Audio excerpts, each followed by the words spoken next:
ቃል ኪዳኑ ታቦት በኢትዮጵያ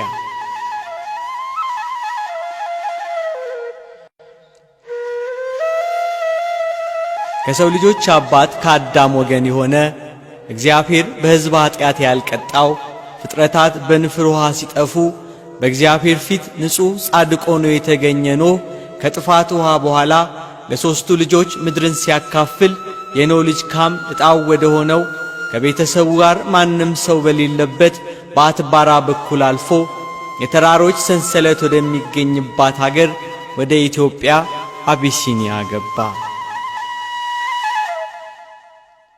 የአባቶቻችን ሀገር ኩራት ውበታችን የእግዚአብሔር ሀገር የሆነች ኢትዮጵያ ከአዳም ወንዶች ልጆች የትውልድ ግንድ 10ኛው ወንድ ልጅ በሆነው በኖህ ልጅ ካም የሰው ዘር ኑሮ ተጀመረ።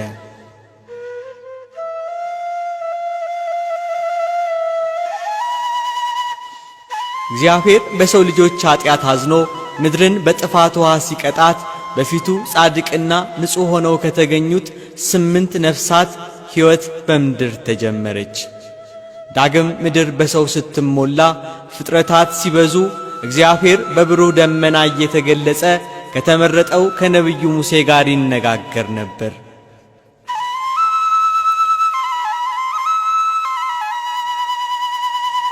ሙሴ ሕዝበ እስራኤልን እንዲመራ የእግዚአብሔር ሕዝብ ወተትና ማር ወደምታፈልቀው ርስት ከነዓን እንዲያወርሳቸው በእግዚአብሔር የተመረጠ ነቢይ ነው። ከእግዚአብሔር እጅ ሁለቱን የቃል ኪዳን ጽላት የተቀበለው በሲና ተራራ ላይ ከእግዚአብሔር ጋር የተነጋገረ የዕብራውያኑ መሪ ነቢዩ ሙሴ ኢትዮጵያዊቷን ነበር ያገባው።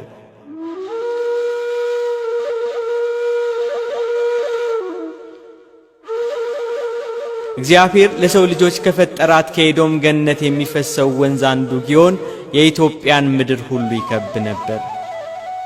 ኢትዮጵያ በገነት ፈሳሽ ወንዞች የተከበበች በእግዚአብሔር የተመረጠች ቅዱሳን የሚኖሩባት ጻድቃን የሚጠጉባት ሀገር ናት።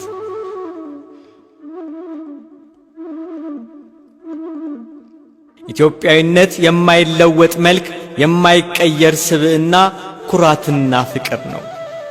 የእግዚአብሔር ነቢይ ኤርምያስን ከጉድጓድ አውጥቶ ከሞት ያዳነው ኢትዮጵያዊው ጃንደረባ አቤሜሌክ ነው።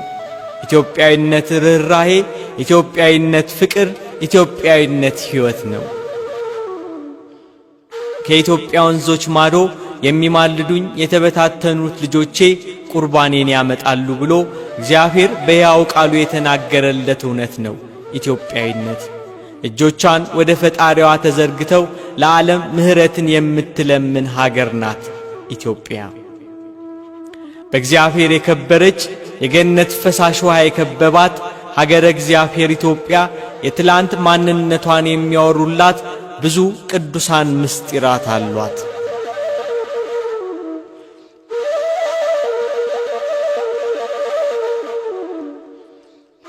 ኢትዮጵያ ከእስራኤል እኩል ሕገ ልቦናን ይዛ ከእስራኤል ቀጥላ ሕገ ኦሪትን የተቀበለች ሀገር ናት። ዓለም ከጨለማ ሳይላቀቅ ብርሃን የነበረባት ሀገር ናት ኢትዮጵያ። ስልጣኔ ሳይሰለጥን ጥበብ ባለም ሳይስፋፋ የብልሆች ብልህ ሀገር ነበረች ኢትዮጵያ። በዘመነ ኦሪት ከክርስቶስ ሰው መሆን 1000 ዓመት ቀድማ ነበር ኢትዮጵያ የሕገ ኦሪትን ሥርዓት በሀገር ደረጃ የተቀበለችው። እንደ እስራኤል ዘሥጋ በኦሪት ሕግ እየተመራች በነቢዩ ሙሴ ሥርዓት እየኖረች የኦሪትን መሥዋዕት ትሰዋ እግዚአብሔርም በምኵራብ ታመልክ ነበር ኢትዮጵያ። የኢትዮጵያዊነት መነሻ የአባቶቻችን ክብርና የሃይማኖታችን መሠረት እግዚአብሔር ለምስጢር ያዘጋጃት ታላቅ ስፍራ አክሱም ኢትዮጵያዊነት የታወጀባት ሃይማኖት የተሰበከባትና የተተከለባት ስፍራ ናት።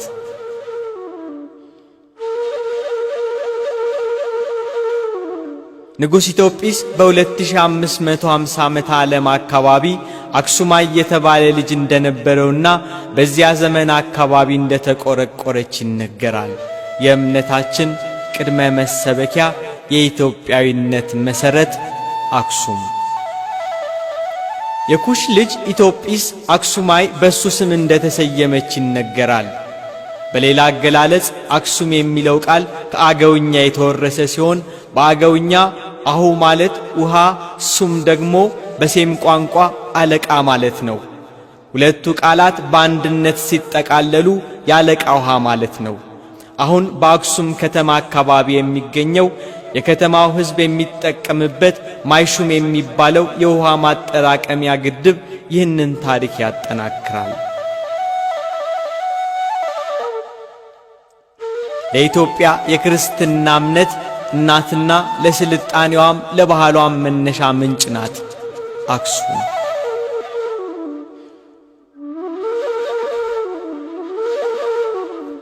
የጥንት ኢትዮጵያውያን በሳባ በግዕዝ ቋንቋዎች ይጠቀሙ እንደነበር ቢነገርም የአክሱም መንግሥት ቋንቋ የሴም ቋንቋ ዘርፍ የሆነው ግዕዝ ነበር።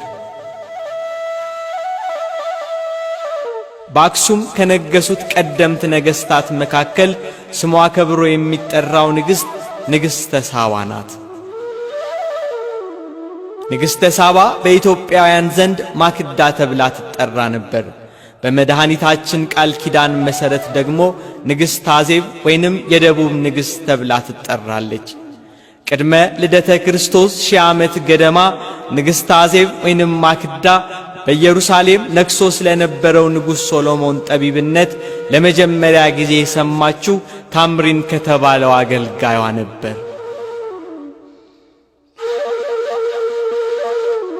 መጽሐፍ ቅዱስ ስለ ንግሥተ ሳባ ሲናገር የሳባም ንግሥት በእግዚአብሔር ስም የመጣላትን የሰሎሞንን ዝና በሰማች ጊዜ በእንቆቅልሽ ትፈትነው ዘንድ መጣች ይላል መጽሐፈ ነገሥት ቀዳማዊ ምዕራፍ 10። አገልጋዩዋ ታምሪን ነጋዴ ሲሆን 520 ግመሎችና 73 ያህል መርከቦች ያሉት ነበር። ንጉሥ ሶሎሞን ቤተ መቅደሱን ይሠራ ዘንድ በወደደ ጊዜ ለቤተ መቅደሱ መስሪያ የሚሆን ዕቃዎችን እንዲያመጡለት ሀብታም ነጋዴያንን ያፈላልግ ነበርና ከኢትዮጵያዊው ሀብታም ነጋዴ ከታምሪን ጋር ተገናኘ። ንጉሡ ከአረብ አገር የሚያስፈልገውን ቀዩን ወርቅ፣ ጥቁሩን የማይነግስ እንጨትና ሰምፔር የተባለውን እንዲያመጣለት አዘዘው። ታምሪንም ንጉሡ የፈለገውን ሁሉ አመጣለት። ንጉሥ ሶሎሞን ለታምሪን የሚሻውን ሁሉ ከገንዘቡ አብልጦ ሰጠው። ነጋዴው ግን እጅግ ብልህ ነበርና ከንጉሡ ጋር በነበረው ቆይታ የንጉሥ የሰሎሞንን ጥበብ ያስተውልና ያደንቅ ነበር። በዳገሩም በተመለሰ ጊዜ ለንግሥቲቱ በንጉሡ ዘንድ ያየውን ያስታወሰውን በየቀኑ ይነግራት ነበር።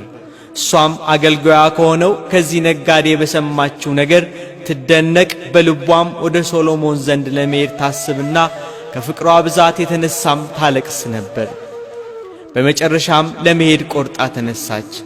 ለመንገዷ የሚያስፈልጋትን፣ ለንጉሡ የሚቀርበውን ገጸ በረከት፣ ለመኳንንቱ የሚሰጠውን ስጦታ ሁሉ አዘጋጅታ መንገዷን ወደ ምድረ እስራኤል አቀናች።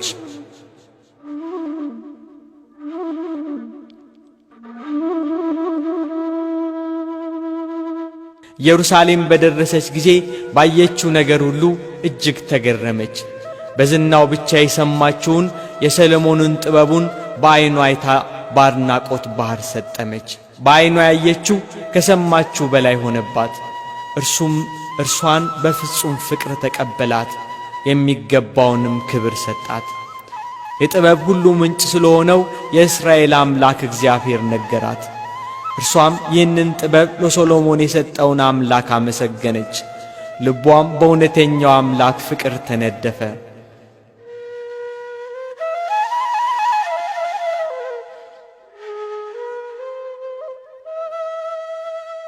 ንግሥተ ሳባ ምንም እንኳን በሀገሯ ባህልና ሥርዓት መሠረት በመንግሥቷ ላይ ጸንታ ለመኖር ድንግልናዋን ጠብቃ መኖር የሚገባት ቢሆንም ዳሩ ግን ክብረ ንጽሕናዋን በጥበቡ ልቧን ለማረከው ለንጉሥ ሶሎሞን አስረከበች።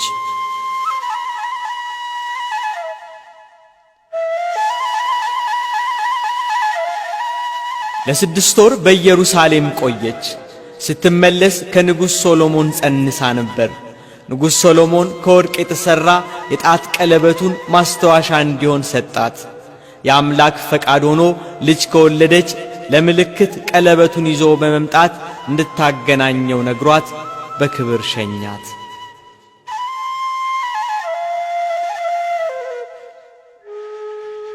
ንግሥት ሳባ ከኢየሩሳሌም ስትመለስ አስመራ አካባቢ ማይበላ በተባለ ቦታ ከሰሎሞን የጸነሰችውን ልጅ ወለደች። ስሙን እብነ መለክ ብላ ሰየመችው፣ የጥበበኛ ልጅ ስትል። ይህ ስም ከጊዜ በኋላ ተለውጦ ምኒልክ ተባለ። ከሰሎሞን የወለደችውን የጥበብ ልጅ ምኒልክን ታቅፋ መናገሻ ከተማዋ አክሱም ስትገባ መኳንንቱና ሕዝቡ በነቂስ ወጥቶ በደስታና በሆታ ተቀበላት። ከንግሥቲቷ ወደ አክሱም መመለስ በኋላ እውነተኛውን አምላክ በስፋት ማምለክ በኢትዮጵያ ተጀመረ። ሕዝቡ ከሕገ ልቦና ወደ ሕገ ኦሪት ተሻገረ። ሁሉም ሰው በሕገ ኦሪት አምኖ ሥርዓተ ኦሪትን የሚፈጽም ሆነ።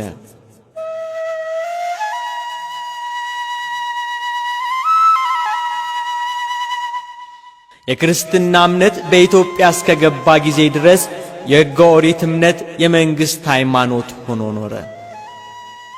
ንግሥተ ሳባ ልጇ አድጎ 22 ዓመት ሲሞላው የአባቴን ፊት አይ ዘንድ እሄዳለሁ ስላላት የነጋዴዎች አለቃ ታምሪንን ጠርታ ለጉዞ ተዘጋጅ፣ ይህ ልጅ የአባቱን ፊት ያይ ዘንድ ወዷልና ከንጉሡ ታደርሰዋለህ፣ የእስራኤል አምላክ እግዚአብሔር ቢወድ ወደዚህ ትመልሰዋለህ አለችው።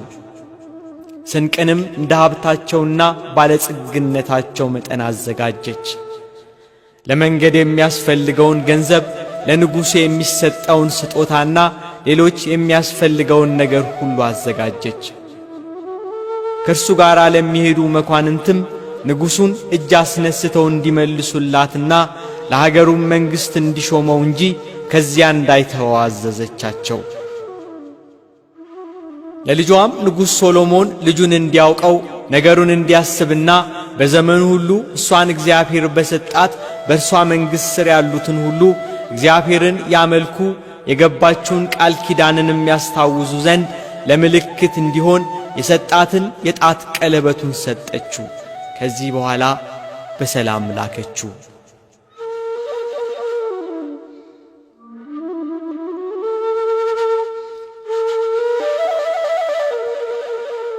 እርሱ ምድረ እስራኤል በገባ ጊዜ ያዩት ሁሉ ተሸበሩ። አባቱ ንጉሥ ሰሎሞንን ይመስል ነበርና ብዙዎች ሰሎሞን መስሏቸው ይሰግዱለት ነበር።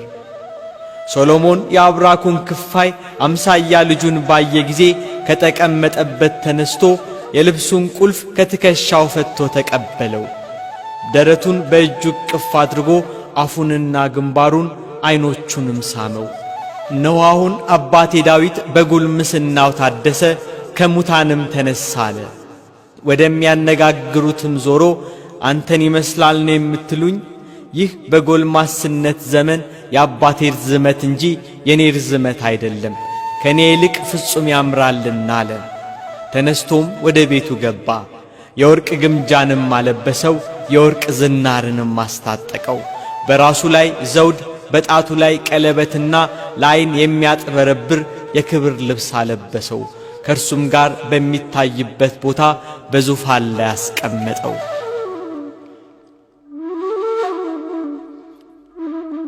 ታምሪንም የተላከውን መልእክት ለንጉሡ አደረሰ። ንጉሥ ሰሎሞን ግን ይህ ልጄ እግዚአብሔር የሰጠኝ የበኩር ልጄ ኃይሌ ነውና በእስራኤል ላይ አነግሠዋለሁ እንጂ ለንግሥት አልሰጣትም አለ። ልጁ ግን ፈቃዱ በእስራኤል መንገሥ ሳይሆን በኢትዮጵያ ንጉሥ ሆኖ መኖር መሆኑን በአጽንዖት በመግለጹ አማካሪዎቹን ሹማምንቱንና የቤተ መንግሥቱን ታላላቆች ሁሉ ሰብስቦ ይህን ልጅ እሺ ማሰኘት አልቻልኩም። እነሆ አሁን የምነግራችሁን ስሙኝ። በቀኜና በግራዬ የምትቀመጡ ሁሉ ከልጆቻችሁ ጋር በኢትዮጵያ እንድናነግሠው ፍቀዱ።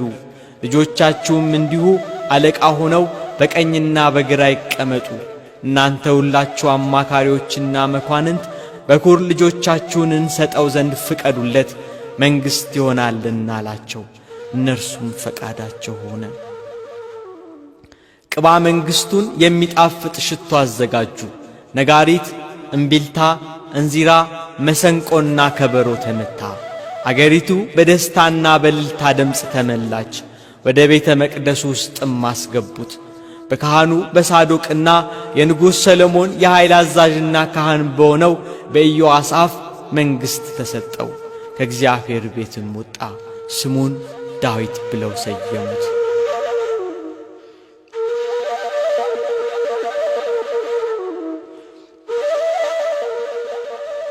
ቀዳማዊ ምኒልክ በኢየሩሳሌም ከአባቱ ጋር 3 ዓመት ኖረ። በዚህ ወቅት በሊቀ ካህናቱ በሳዶቅ መምህርነት ምኒልክ ሕገ ኦሪትን፣ ሕገ መንግሥትንና የዕብራይስጥን ቋንቋ ተማረ። ከንጉሡ ልጅ ጋር ወደ ኢትዮጵያ እንዲሄዱ የታዘዙ የእስራኤል የበኩር ልጆች ግን ከሀገራቸውና ከወገናቸው ይልቁንም ከታቦተ ጽዮን ተለይቶ መሄዳቸው እጅግ አሳዝኗቸው ነበርና የካህናቱ ልጆች ለብቻቸው ተሰባስበው እመቤታችን ጽዮንን ልንተዋት እንዴት እንችላለን? ለሷም ተሰጥተናልና ምን እናድርግ ብለው ተማከሩ። የካህኑ የሳዶቅ ልጅ አዛርያስም ታቦተ ጽዮንን ከመንበሯ ማንም ሳያውቅብን እንውሰዳት የሚል ሐሳብ በማቅረቡ ሁሉም በዚህ ሐሳብ ተስማሙ። በተለይ የቤተ መቅደሱ ቁልፍ በሱ እጅ ያለ በመሆኑ ይህን ለማድረግ እንደሚችሉ ሁሉም አመኑበት። የታቦተ ጽዮን ወደ ኢትዮጵያ መምጣት በፈቃደ እግዚአብሔር እንደሆነ ክብረ ነገሥት ላይ እንዲህ የሚል ቃል ሰፍሯል። የእግዚአብሔር መልአክ ለአዛርያስ ደግሞ ታየው። በላዩም ላይ እንደ እሳት ምሰሶ ወጣ፣ በብርሃኑም ቤቱ ተመላ። አዛርያስንም አስነስቶ ቁም፣ ጽና፣ ወንድምህን ኤልምያኖስን፣ አብሳን፣ ማክሬንም አንቃ፣ እነዚህን የጽላት እንጨቶች ውሰዱ፣ እኔም የቤተ መቅደሱን በሮች እከፍትልሃለሁ። የእግዚአብሔርንም ታቦተ ሕግ ውሰዳት፣ እኔም ለዘላለም ከእርሷ ጋር እንድኖርና ባያያዟም መሪ እንድሆንልህ ከእግዚአብሔር ታዝዣለሁ አለው። እነዚያንም ጽላት ያዙ፣ ወደ እግዚአብሔር ቤትም ሄዱ። ከውስጥ እስከ ውጭ በሮች ሁሉ ክፍት ሆነው አገኙ። የበሮቹም መከፈት የእግዚአብሔር ታቦተ ሕግ እስካለችበት ድረስ ነበር። ያን ጊዜም የእግዚአብሔር መልአክ ይጠብቃት ነበርና እንደ ቅስበት ዓይን ተነሳች። እግዚአብሔር ባይፈቅድ ግን ባልተነሳች ነበር። አራቱም አነሷትና ወደ አዛርያስ ቤት አስገቧት። ወደ እግዚአብሔር ቤትም ገቡ። በጽዮንም ማስቀመጫ እንጨቶችን አገጣጠሙ። እንጨቶቹንም በጽዮን ልብሶች ሸፈኗቸው።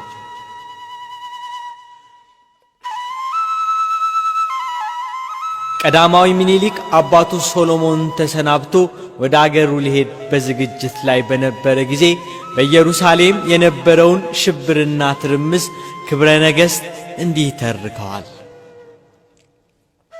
ሰረገላዎቹ ሁሉ ተጫኑ፣ አለቆች ሁሉ ተነሱ፣ ነጋሪት ተመታ፣ አገሪቱም ጮኸች፣ ጎልማሶች ደነፉ፣ ግርማም ጋረዳት፣ ጸጋም ከበባት። የእስራኤል ጀግኖችና የመኳንንቱ ልጆች ስለተነሱ ሽማግሌዎች ዋይ ዋይ አሉ፣ ሕፃናት ጮኹ፣ ባልቴቶችና ደናግላንም አለቀሱ። በእነሱ ምክንያት ግርማዋ ስለተወሰደባት እንጂ አገሪቷ የምታለቅሰው ስለ እነርሱ ብቻ አይደለም። ታቦተ ጽዮን ከእነርሱ እንደተወሰደች በግልጽ ባያውቁም በልባቸው አልሳቱም ነበርና እግዚአብሔር የግብፅን የበኩር ልጆች በገደለ ጊዜ እንደነበረው አይነት መሪር ለቅሶን አለቀሱ።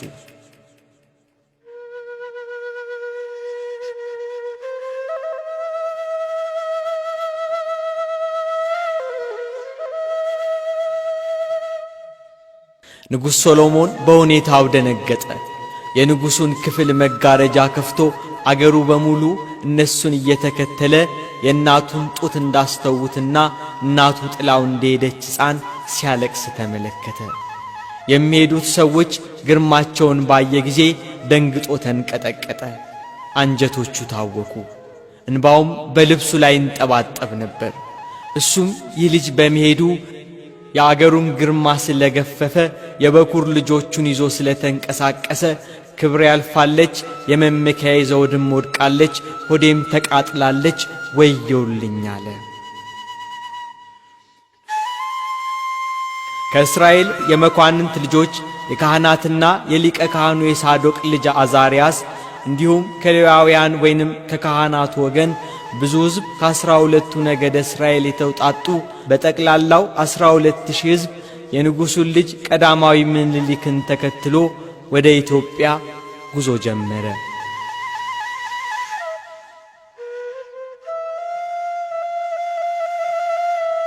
በቅዱስ ሚካኤል መሪነት መንገዳቸውን ጀመሩ። ክንፉን ዘርግቶ እንደ የብስ አድርጎ አስኬዳቸው። በየብሱም ደመናውን ሰንጥቆ ከፀሐይ ትኩሳት ጋርዶ እየሰወረ ወሰዳቸው። ሰረገላቸውን የሚስበው አልነበረም። ከምድር 1 ክንድ ያህል ከፍ ብለው ይሄዳሉ። ሰዎቹም ፈረሶቹም በቅሎቹም የግመል ባዝራዎቹም ቢሆኑ ከተጫኑትም ሁሉ 1 ስንዝር ያህል ከፍ ይሉ ነበር፣ ታቦተ ጽዮን ከእነርሱ ጋር አለችና። የእስራኤል ልጆችም የ13 ቀናት መንገድ በ1 ቀን ከደረሱ በኋላ ለንጉሥ ለምኒልክ መታገስ ትችል እንደሆነ ምስጢር እንንገርህ አሉት። እሱም እችላለሁ፣ እስከ ዕለተ ሞቴም አልናገርም አላቸው። እነሱም ፀሐይ ከሰማይ ወረደች፣ በሲናም ለእስራኤል ተሰጠች፣ ከሙሴ እስከ እሴይ ዘር ድረስ ለአዳም ዘር ሁሉ መድኃኒት ሆነች። እነሆ በእግዚአብሔር ፈቃድ በአንተ ዘንድ ናት። ይህም በእግዚአብሔር ፈቃድ እንጂ ከእኛ የተደረገ አይደለም። እኛ ፈቀድን፣ እግዚአብሔር ፈጸመ። እኛ ተስማማን፣ እግዚአብሔር አሰመረልን። እኛ ተናገርን፣ እግዚአብሔር ሠራ። እኛ አሰብን፣ እግዚአብሔር ግን እውነት አደረገው። እነሆ ዛሬም እግዚአብሔር አንተን መረጠ፣ አገርህንም ወደደ። ይኸውም ለእግዚአብሔር ታቦተ ሕግ ለቅድስቲቱና ለሰማያዊቷ ጽዮን አገልጋይ ትሆን ዘንድ ነው። የአምላክህን የእግዚአብሔርን ፈቃዱን ብታደርግ ትእዛዙን ብትጠብቅ እሷ እስከ ዘላለም ለአንተ ከአንተም በኋላ ለዘርህ መሪ ትሆንሃለች። አንተ ብትሻ እሷን ለመመለስ አትችልም፣ አባትህ ቢሻም ሊወስዳት አይችልም። እሷ ራሷ ወደምትሻበት ትሄዳለችና ካልወደደች ከመንበሩ አትነሳም። እነሆ እሷ እናታችን፣ መድኃኒታችን፣ መጠጊያችን፣ መማጠኛችን፣ ክብራችንና የመድኃኒታችን መልሕቅ ናት አሉት።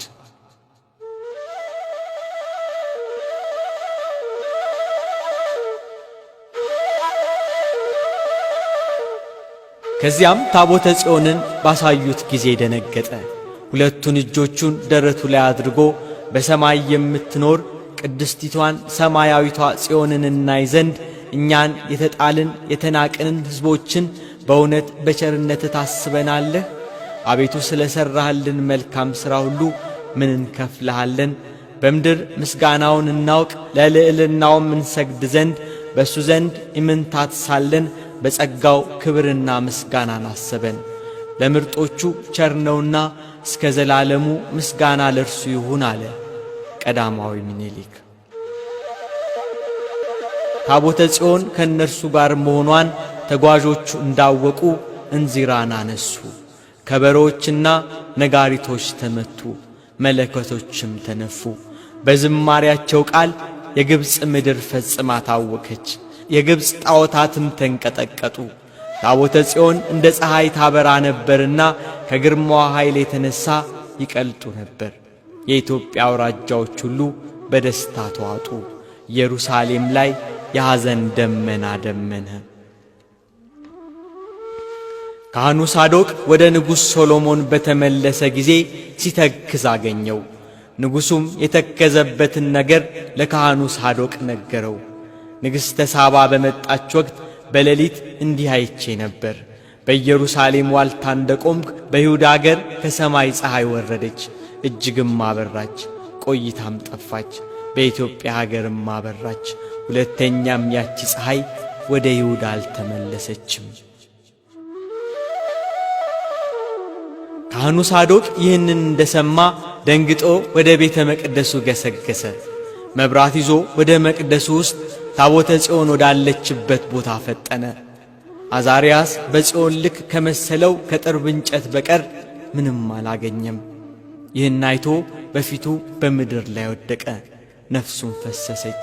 በድንጋጤ እንደ በድን ሆነ። ወሬው ለንጉሥ ሶሎሞን በደረሰው ጊዜ በቁጣ ተነሳ፣ ሊፈልጋቸው ሄደ። የታቦተ ጽዮን መወሰድ በተሰማ ጊዜ የቀሩት የእስራኤል ልጆች ከተማዋን የለቅሶ ቤት አስመሰሏት።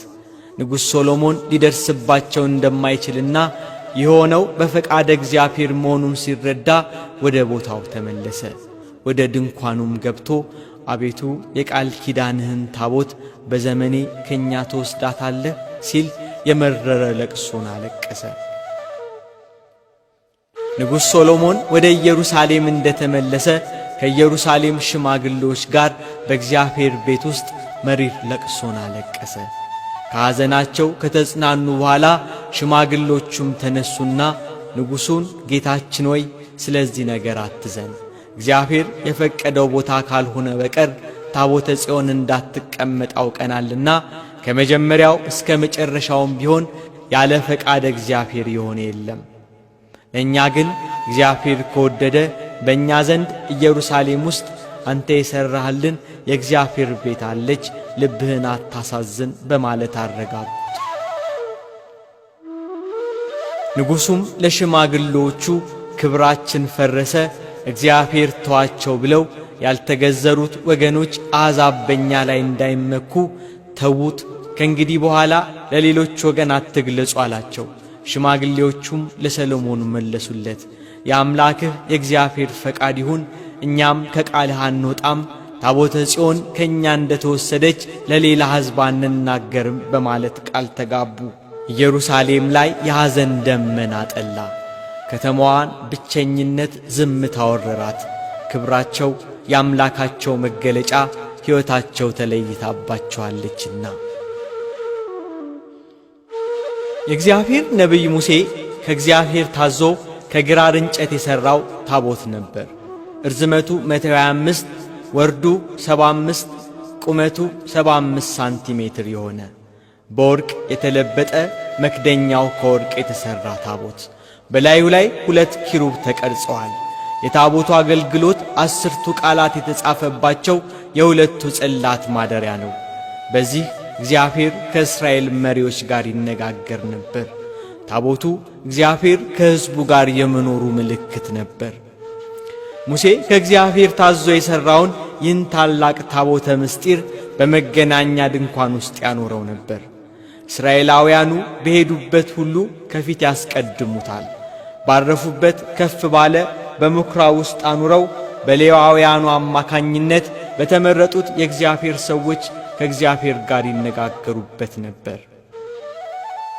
እስራኤል በኢያሱ ዘመነ ምግብና ዮርዳኖስን ሲሻገሩ ኢያሪኮን ሲዞሩ ካህናቱ ተሸክመውት ሕዝቡ በሆታና በእልልታ እያጀበው ለእግዚአብሔር እየዘመሩ በታቦቱ ለተገለጸው ይሰግዱ ነበር። ታቦቱ የእግዚአብሔር መገለጫ ስለነበር በጠላቶቻቸው ላይ ብዙ ተአምራትን ያደርግላቸው ነበር። ታቦቱን ያልተገባ ሰው ሲነካው፣ ክህነት የሌለው ሰው ሲቀርበው በድፍረቱ ይቀሰፋል። እስከ ንጉሥ ዳዊት ድረስ በመገናኛ ድንኳን ውስጥ ኖሯል። ንጉሥ ሶሎሞን ቤተ መቅደስን አሰርቶ በቤተ መቅደስ አስቀመጠው። ከሶሎሞን በኋላ የታላቅ ምስጢር እግዚአብሔር ከሕዝቡ ጋር የመኖሩ ምልክት ታቦተ ጽዮን በኢየሩሳሌም እንዲቀመጥ እግዚአብሔር አልፈቀደም። ሶሎሞን ሳያውቅ የካህናቱ ልጆች እግዚአብሔር ባወቀ ይህን ታላቅ የዓለም ምስጢር የክብር መገለጫ እግዚአብሔር ለሕዝቡ ይቅርታን የሚያወርድበትን መንገድ ታቦተ ጽዮንን ከኢየሩሳሌም አወጡ። ለእስራኤልና ለቀረው ዓለም አስቸጋሪ ምስጢር የማይፈታ እንቆቅልሽ ሲሆንባቸው፣ ለኢትዮጵያውያን ግን ምስጢር አልነበረም። የእግዚአብሔር ታቦተ ሕግ ከጥንት የታሰበ የእግዚአብሔር ፈቃድ ሆኖ ለዘመናት ጸጥታ ባለበት አካባቢ፣ ማንም በማያስበው ስፍራ፣ እርኩሰት ከራቀበት በተራራማዎቹ ሀገር ከኢትዮጵያ ወንዞች ማዶ ሊያኖረው አሰበ። ኢትዮጵያውያን ይህን ድንቅ ስጦታ የአምላካችንን መገለጫ የታቦተ ጽዮን ጠባቂዎች እንድንሆን ቀድሞ አዘጋጅቶናል። ልጇ ምኒልክ በሰላም ወደ ኢትዮጵያ በደረሰ ጊዜ እናቱ ንግሥተ ሳባ መኳንንቱንና ሕዝቡን አስከትላ ደብረ ማክዳ አክሱም ዛሬ ቤተ ጊዮርጊስ ከሚባለው ቦታ ላይ ደማቅ አቀባበል አደረገችለት። ከሁሉም ሕዝቡን ያስደነቀውና ንግሥቲቷን ያስደሰታት ነገር ጽላተ ሙሴን ይዞና ተመልሶ መምጣቱ ነበር። ወዲያው እኔ በሕይወት እያለሁ ልጄን ማንገስ አለብኝ ብላ ከመሳፍንቱና ከመኳንንቱ ጋር መክራ ምኒልክን አነገሰችው። ንግሥተ ሳባ በኢትዮጵያ ለ40 ዓመታት ገዝታለች። ቀዳማዊ ምኒልክ የእናቱን መንግሥት ወርሶ 25 ዓመታት በኢትዮጵያ ነግሷል።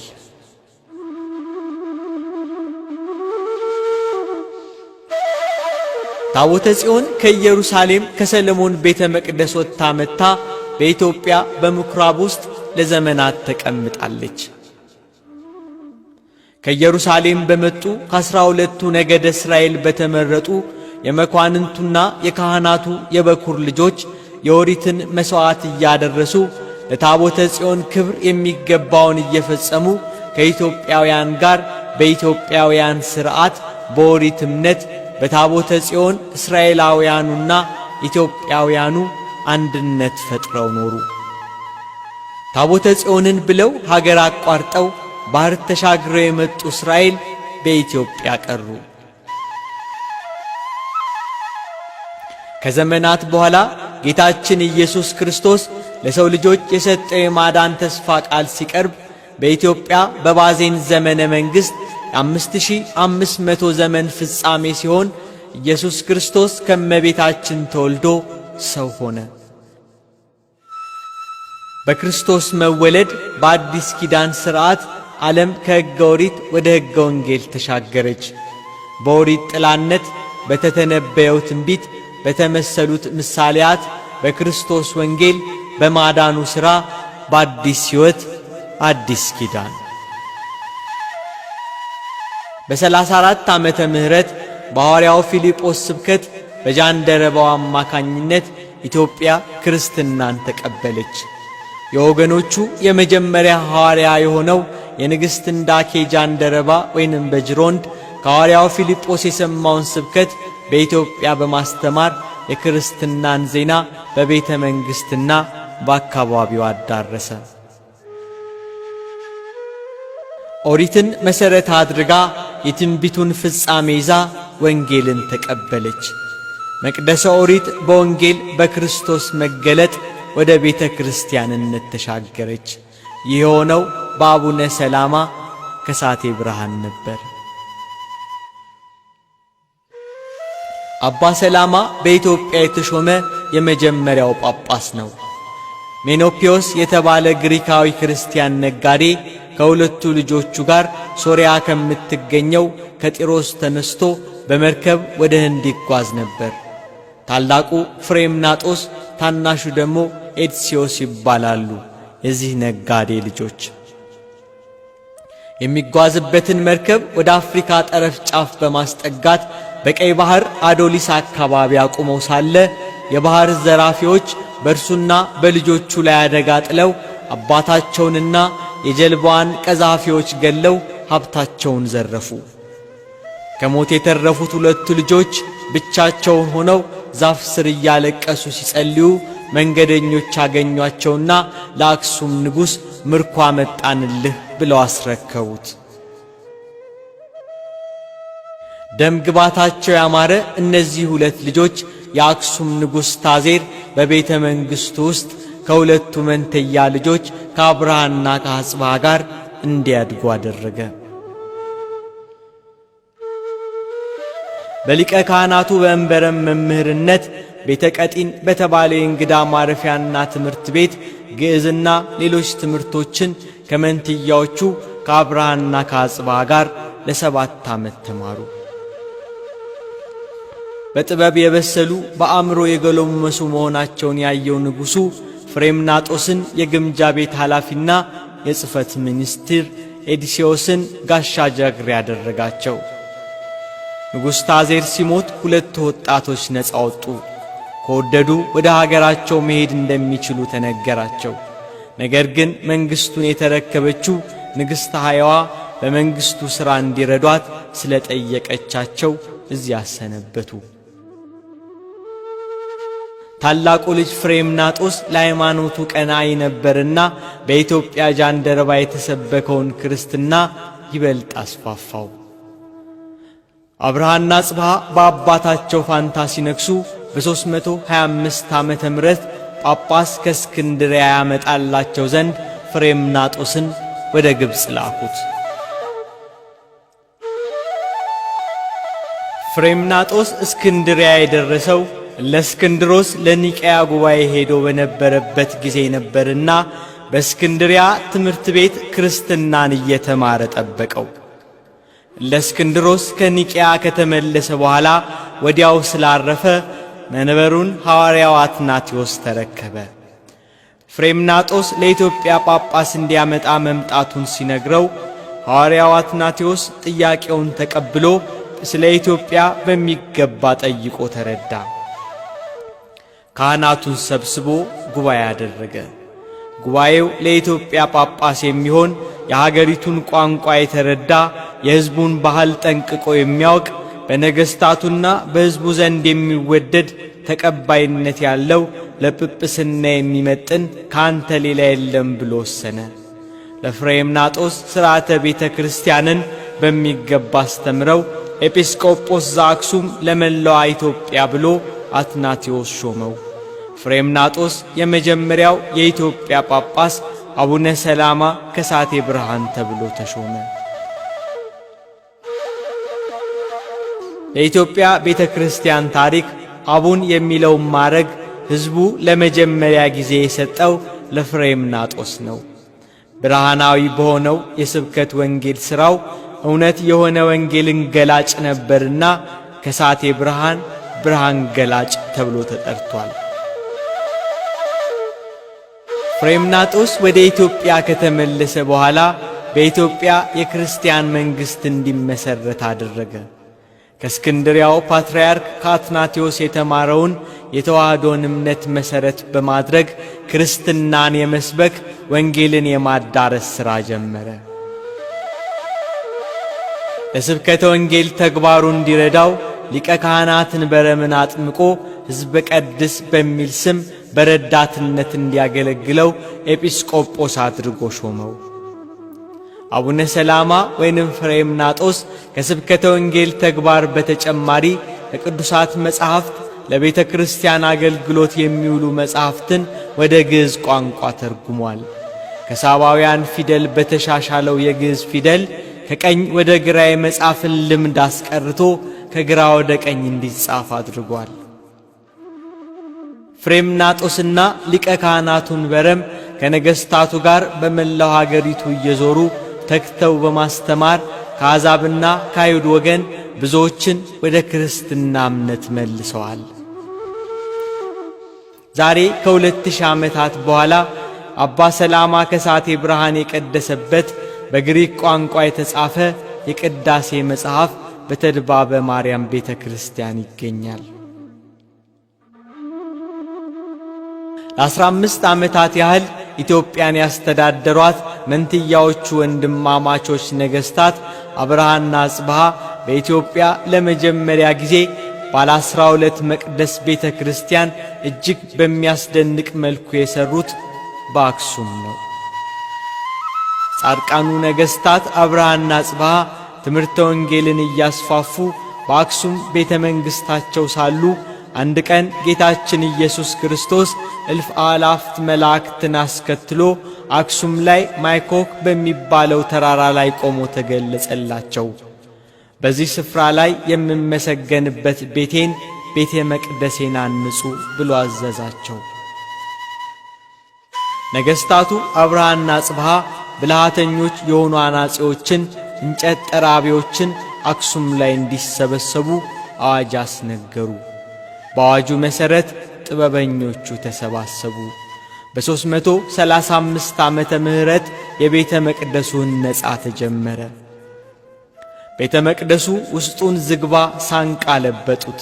ከመሠረቱ ጀምሮ እስከ ጣሪያው ድረስ በዝግባ ጥርብ ለበጡት። በወርቅ በዕንቁ ገበዛ አክሱምን አስጌጧት። ይሄ ባለ 12 ቤተ መቅደስ 72 ምሰሶዎች ነበሩበት።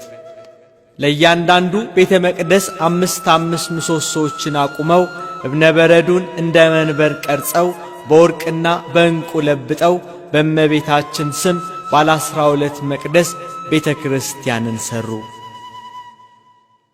ይሄ ትልቅ ቤተ መቅደስ የ14 ዓመት ግንባታ ጊዜ ፈጅቶ በ349 ዓመተ ምህረት ተፈጸመ።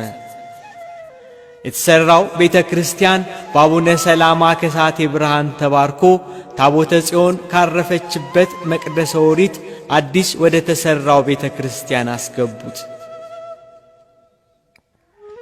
በዓሉን ለማክበር ከመላው ኢትዮጵያ ከአክሱም የተሰባሰቡ ታላላቅ ሹማምንት፣ ሽማግሌዎች፣ ካህናት፣ ሌዋውያን በከበሮ፣ በጸናጽል፣ በመሰንቆ፣ በመዝሙር፣ በበገና፣ በእምቢልታ፣ በነጋሪት፣ በመለከት፣ በእንዚራ፣ በቀንድ ጥሩምባ፣ በመዝሙር ቃና እግዚአብሔርን እያመሰገኑ ታቦተ ሕጉን አንግሰው ቅዳሴ ቤቱን አከበሩ።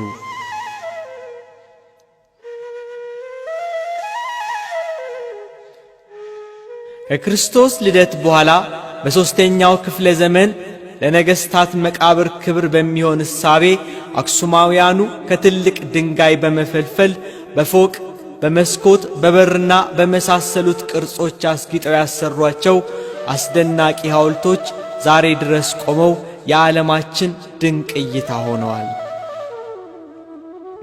እንዴት ባለ ቅርጽ ማውጫ በምን አይነት ጥበብ ስር እንዳለው ዛፍ ከመሬት ስር ቀብረው ወደ ላይ ያቆሙት ሐውልት ዛሬም በድንቅነቱ ሕያው ታሪክ ሆኖ ይገኛል።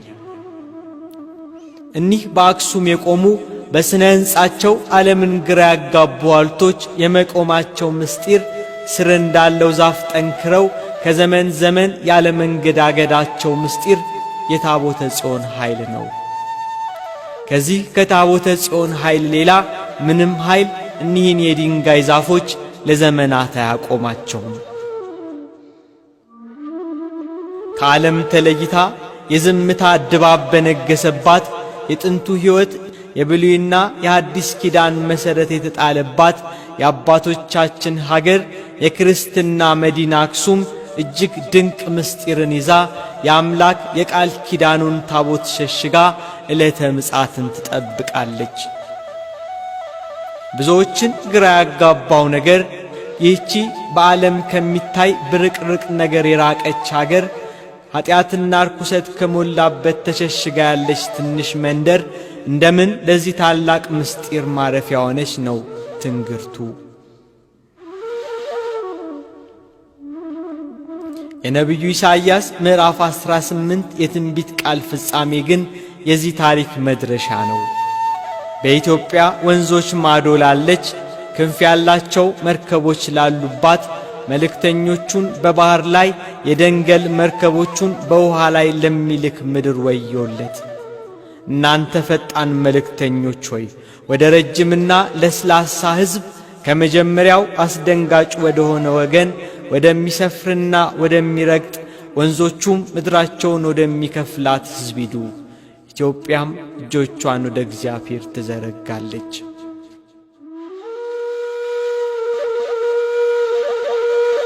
በዚህ ታላቅ ምስጢር እጆቿን ወደ እግዚአብሔር የዘረጋች አገር እጆቿን ዘርግታ በለመነችው ልመና እግዚአብሔር ታቦተ ሕግ ወደ ኢትዮጵያ መጥታ አክሱም ሆና ኢትዮጵያን ለዘመናት እየባረከች ትኖራለች። የገነት ፈሳሽ ወንዝ የሚከባት ሀገር ኢትዮጵያ የብዙዎች ቅዱሳን መገኛና መጠጊያ በመሆኗ እግዚአብሔር ኢትዮጵያን መረጣት። እግዚአብሔር ዓይኖቻችንን በታቦቱ ላይ ብቻ እንዲሆኑ እንድንጠብቀውና የኛ እንዲሆን ሰጠን። የሰጠን ምንም ስለሌለን ነው። ያለን እርሱ ብቻ ነው። የሰጠን ስለወደደን ነው። ታቦቱ ከኛ ተለይቶ ቅድስናው ወደሚረክሰው ዓለም እንዲወሰድ እግዚአብሔር አይፈቅድም። በታቦተ ጽዮን ኃይል ጠላቶቻችንን እያሸነፍን እንደ ቀደሙት እንደ እስራኤል ዘሥጋ ኃይል እየሆነን እንድንኖር እግዚአብሔር የቃል ኪዳኑን ታቦት ሰጥቶናል። ከታቦተ ጽዮን ወደ ኢትዮጵያ መምጣት በኋላ በታቦተ ጽዮን አምሳል ከከበረ እንጨት ተቀርጾ የተዘጋጀና በጳጳስ የተባረከ ጽላት በእያንዳንዱ ቤተ ክርስቲያን እንዲኖር ተደርጓል። በቤተ ክርስቲያናችን ሕግ መሠረት ጽላት ባላረፈበት ታቦት በሌለበት ቤተ ክርስቲያን ውስጥ ሥርዓተ ቅዳሴ መፈጸም አይቻልም። ታቦተ ጽዮን የክርስትና መገለጫ እግዚአብሔር በበረከት ለሚያያት አገር ከጥንት ለታሰበች ምድር ሞገስና ማንነቷ ነው። በአብርሃና አጽብሃ ዘመን የተሠራው የመጀመሪያው የኢትዮጵያ ቤተ ክርስቲያን ባለ 12 ቤተ መቅደስ ለ600 ዓመት ብቻ ነበር የቆየው። በዘጠነኛው ክፍለ ዘመን የወዲት ጉዲት በአክሱም ነግሳ ይህንን ታላቅ ቤተ መቅደስ አቃጠለችው። አስቀድሞ አባቶች ንዋየ ቅድሳቱንና ታቦታቱን ይዘው ስለተሰደዱ የተወሰኑት ተረፉ። ከወዲት በኋላ የነገሰው አንበሳው ድም አክሱም ተመልሶ በአባቱ ዙፋን ተቀመጠ። ከዚህ ቀደም የወዲት ከአክሱም አባራው ከሕዝቡ ጋር ሸሽቶ 40 የመከራ ዘመንን አሳልፎ ነበር። 40 ዓመት በቆየው የወዲት ጥፋት የወደመውን ቤተ መቅደስ የተቃጠሉትን መጻሕፍት እያጻፈ የክርስትና ሃይማኖት እንዲስፋፋ እንደ ጥንቱ የያሬዳዊ ዜማ ብሉይና ሐዲስ በመጻሕፍት ቤት ተዘርግተው እንዲነገሩ ታወጀ። የተቃጠለውን የአክሱም ባለ 12 ታላቅ ቤተ መቅደስ ደግሞ ለማሰራት ፈቃደ እግዚአብሔርን ለመጠየቅ ከአባቶች ካህናት ጋር ንጉሡ አንበሳው ድም ሱባኤ ገባ።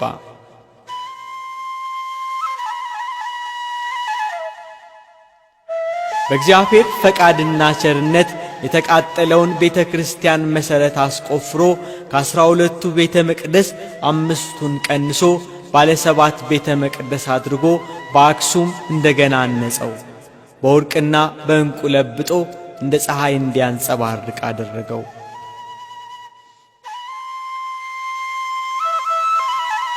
ለጽላተ ሙሴ መቀመጫ በወርቅ ያጌጠ ቤተ መቅደስ አሰራለት። ቅዳሴ ቤቱን አከበረ። ከብዙ የአገልግሎት ዘመን በኋላ ጥንተ ጠላታችን ዲያብሎስ የጥፋት መልእክተኞቹን አስነሳ። ከወዲት በኋላ እንደገና ሌላ ጥፋት መጣ። የኢትዮጵያን የማንነት ታሪክ የሚያጠፋ አክሱምን ለሁለተኛ ጊዜ የታሪክ አሻራዋን የሚፍቅ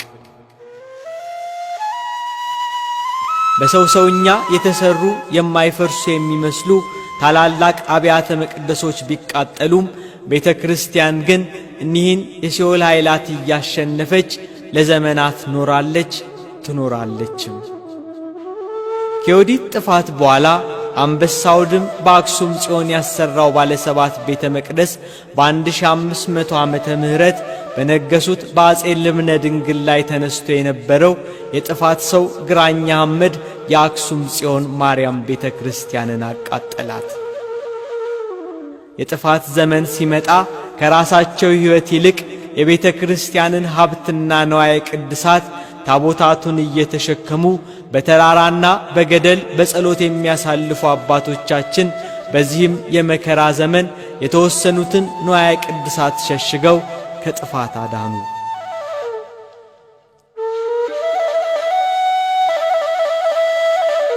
እስከ አጼ ፋሲል ዘመነ መንግሥት እስከ 1623 ዓመተ ምህረት የአክሱም ጽዮን ቤተ መቅደስ እንደፈረሰች ቆየች። በ17ኛው ክፍለ ዘመን በታላቅ ክብር ዛሬ ድረስ የሚታየውን ዕድሜ ጠገቡን ባለ 3 መቅደስ ቤተ ክርስቲያን አጼ ፋሲል የጎንደርን ዝነኛ ግንቦች ቅርጽ አስመስለው አሰሩት። ይቺ ቤተ ክርስቲያን ዛሬ ድረስ ትቀደሳለች። ከዚህ ጥንታዊ ቤተ ክርስቲያን ቀጥሎ በ1945 ዓመተ ምህረት በዘመናዊ አሰራር ወንዶችና ሴቶች በህብረት የሚያገለግሉበትን አዲስ ቤተ ክርስቲያን ግርማዊ ቀዳማዊ ኃይለ ሥላሴ አሰሩ። በ1957 ዓመተ ምህረት ቅዳሴ ቤቱ ከበረ።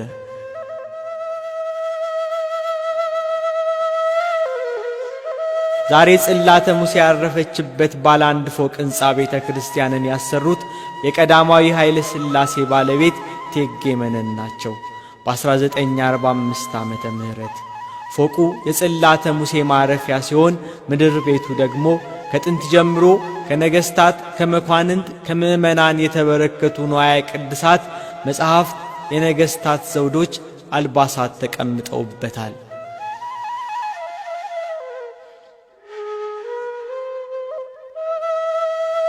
የአክሱም ጽዮን ገዳም የኢትዮጵያ ገዳማትና አድባራት ቀደምትና የሁሉም አድባራት እናት ናት።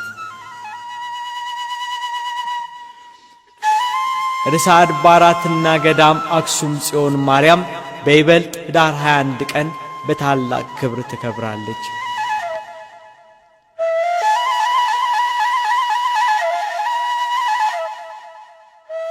ኅዳር 21 ቀን ታቦተ ጽዮን ዳጎን የተባለውን ጣዖት አንከትክታ የሰበረችበት ቀን መታሰቢያ ስለሆነ ይከበራል። ኅዳር 21 ቀን የንግሥተ ሳባ ልጅ ቀዳማዊ ምኒልክ ታቦተ ጽዮንን ይዞ አክሱም የገባበት፣ ንግሥተ ሳባም ስለ ታቦቷ ክብር ግብዣ ያደረገችበት ቀን ተብሎ ይከበራል። ኅዳር 21 ቀን ከክርስቶስ መወለድ በኋላ በዘመነ ክርስትና መንትያዎቹ ወንድማማቾች ነገሥታት አብርሃና አጽብሃ የመጀመሪያውን ባለ 12 መቅደስ ቤተ ክርስቲያን አሰርተው ታቦተ ጽዮንን ያስገቡበት ቀን መታሰቢያ ኅዳር 21 ቀን ይከብራል።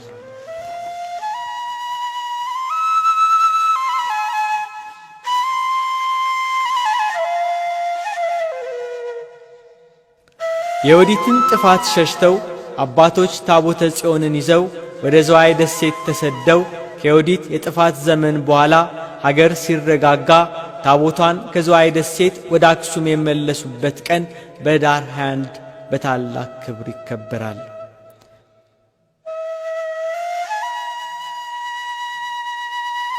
በዚህ በኅዳር 21 ቀን ክብር ጽዮን እመቤታችን ቅድስት ድንግል ማርያም ትከብራለች። አማናዊት ጽዮን በኋላ ዘመን ለሰው ልጆች ሁሉ የተሰጠ ተስፋ የመዳናችን ምክንያት የተገኘው ከእመቤታችን ከቅድስት ድንግል ማርያም ነው።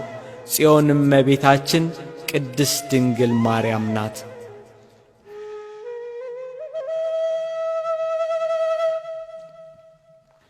የታቦተ ጽዮን ማረፊያ የቅዱሳን ሀገር ኢትዮጵያ በታቦተ ጽዮን በረከት ቅዱሳን የሚሰደዱባት ሀገር ናት። 9 ቅዱሳን ወደ ኢትዮጵያ ሲመጡ ያረፉት አክሱም ነው። ታቦተ ጽዮን መንደር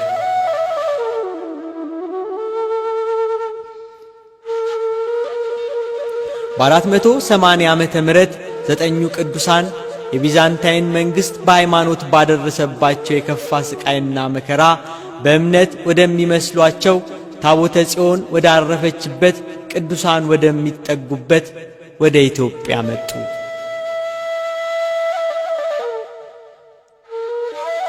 9 ቅዱሳን አክሱም ሲገቡ በአጼ ካሌባያት ዳግማዊ አላሜድና የከተማዋ ነዋሪ ሕዝብ በፍቅር ተቀበላቸው።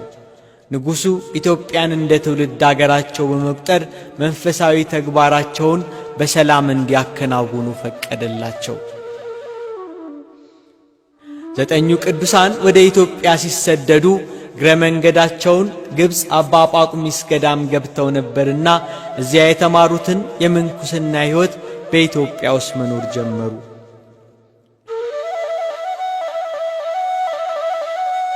9 ቅዱሳን የሕዝቡን ቋንቋ ባህል ካጠኑ በኋላ ከአክሱም ተነስተው ወደ ኢትዮጵያ አውራጃዎች ሁሉ ገቡ።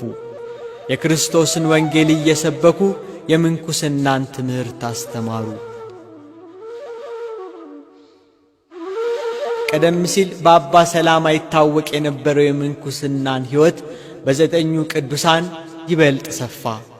አባ እንጦስ በገዳመ አስቄጥስ የመሠረተውን መንኩሶ በምነና በበረሃ በዋሻና በገዳም የመኖር ሥርዓት በኢትዮጵያ ተስፋፋ። ዛሬ አክሱምና አካባቢዋ የሚታዩት በመላው ኢትዮጵያ የሚታወሱት ገዳማት የዘጠኙ ቅዱሳን አባቶች መሠረት አለበት። በአክሱም በስተሰሜን የቀበሮ ተራራ ወደ ተባለው ቦታ ሄደው ለጣዖት አምላኪዎች ወንጌልን እንዳስተማሩ ገዳም እንደመሠረቱ የሚነገርላቸው ከዘጠኙ ቅዱሳን አንዱ አባ ሊቃኖስ ናቸው።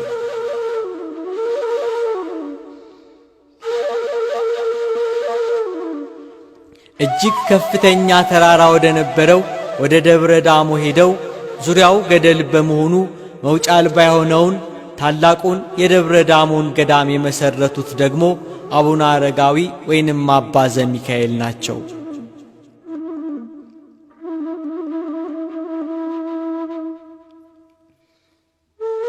ከአክሱም ጽዮን 70 ኪሎ ሜትር ርቀት ላይ የሚገኘው ይህ ታላቅ ገዳም በኢትዮጵያ ገዳማዊ ኑሮን ለመጀመሪያ ጊዜ በመመስረት በአቡነ አረጋዊ የተገደመ ገዳም ነው። ገዳሙ በሀገራችን የመጀመሪያ ስመጥር ገዳም ነው።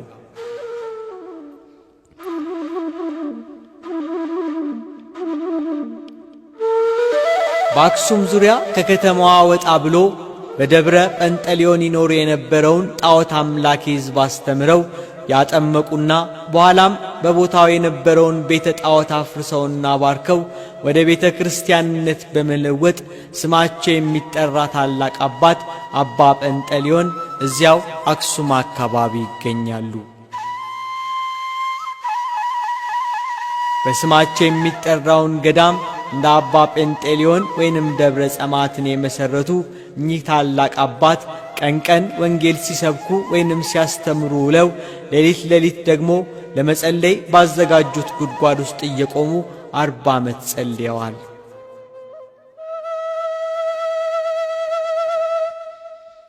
ደብረ ጸማት ማለት እጅግ በጣም አስጨናቂና አስቸጋሪ የሆነ የጸሎት ጉድጓድ ወይንም ዋሻ ማለት ነው።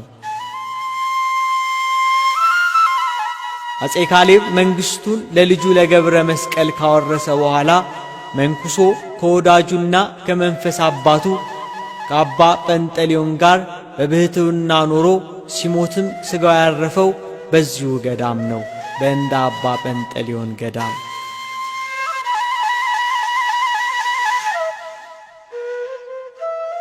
ሕዝቤ ብሎ እግዚአብሔር ከጠራቸው ከእስራኤላውያኑ ይልቅ እግዚአብሔር ኢትዮጵያን ይፈልጋል። በእግዚአብሔር መንፈስ በቅዱሳኑ የተጻፈው መጽሐፍ ቅዱስ የእስራኤል ልጆች ሆይ እናንተ ለኔ እንደ ኢትዮጵያ ልጆች አይደላችሁም ብሏቸዋል። ኢትዮጵያዊነት ከእስራኤል በላይ ነው። በኦሪት ዘመን በእስራኤል የነበረች ፀሐይ ወደ ኢትዮጵያ ወጥታ በአክሱም ላይ እያበራች ነው።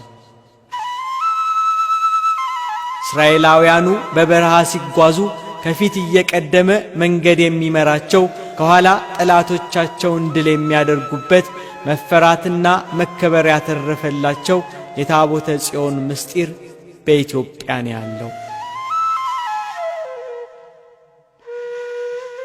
ኢትዮጵያና ኢትዮጵያዊነት ከዓለም ሁሉ የላቀ በእግዚአብሔር የተመረጠ ክብር ነው። ከስልጣኔ ወደ ኋላ መቅረት፣ ረሃብና ቸነፈር፣ የሥጋ የሆነ ድህነት በመንፈስ ካለን ሀብት ጋር አይወዳደርም። በሥጋ የሌለን ሀብት በእግዚአብሔር መንፈስ ዓለም የሌለው ታላቅ የነፍስ ሀብት የእግዚአብሔር ጸጋ ከኛ ጋር ነው። የታቦተ ጽዮን በረከት የቅድስት ድንግል ማርያም የአስራት ሀገር ኢትዮጵያ በእግዚአብሔር በረከት የጠገበች በቅዱሳን ጸሎት የታጠረች የእምነትና የክርስትና ሀገር ናት ኢትዮጵያ። የዚህ መገለጫዋ ደግሞ የታቦተ ጽዮን ማረፊያ የአባቶቻችን ሀገር አክሱም ናት። የቃል ኪዳኑ ታቦት ማረፊያ ሀገር ኢትዮጵያ ለዘላለም ትኑር። የአባቶቻችን አምላክ እግዚአብሔር ይመስገን።